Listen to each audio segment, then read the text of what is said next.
adresse yango esalemaki awa na kati ya salle. Dr Kapita oyo ezwami na kati ya hôpital Général de Kinshasa ex Mamayemo pona mobange na présentation ya produit oyo ya mana Covid epai ya bandeko ya recherche pharmaceutique ya Luozi avec impact na idéologie. Bino moko boyebike maladie oyo ezali kotungisa mokili mobimba maladie ya COVID-19 ndenge ebomi batu ya ndenge na ndenge nzoka nde ebandaki kotungisa bandeko na biso ya mayele oyo batrouvaka solution pona kobikisa batu yango wana les grands pharmaciens pe chercheurs honorables Batangu Mpesa Etienne Flaubert oyo ye amesana kosunga kozwa mayele na ye poete bakinwa pe bakongolais mokili mobimba bazwa solution na maladie oyo ezali kotungisa bango yango wana tangu azwaki likanisi oyo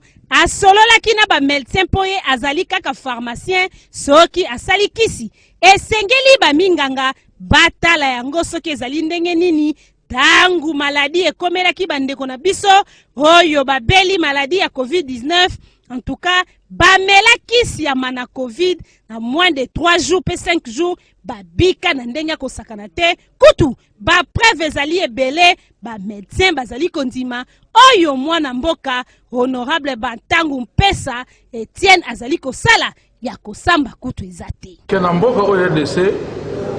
médecine traditionnelle tokoboka mote ezaka mondela ko solution te mutu mmoja ko solution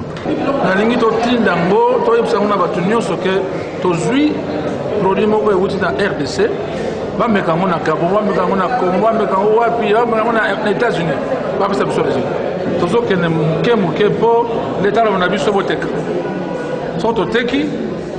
bonjour ba pharmacie esengo na ye na équipe na ye ya ba chercheur ya ba pharmacien ya Luozi bango balobi lokola minganga bandimaki kisi wana pe bapesi yango batu babiki maladie ya COVID-19 ezali kosila totalement esengo ezali total balobi bakondi batia bango kaka maboko po ete kisi oyo etambola mokili mobimba batu basomba yango po babikisa maladie oyo esila batu bazala kimia po ete maladie kombo oyo ya COVID-19 to corona esila na minoko ya batu. C'est que bien.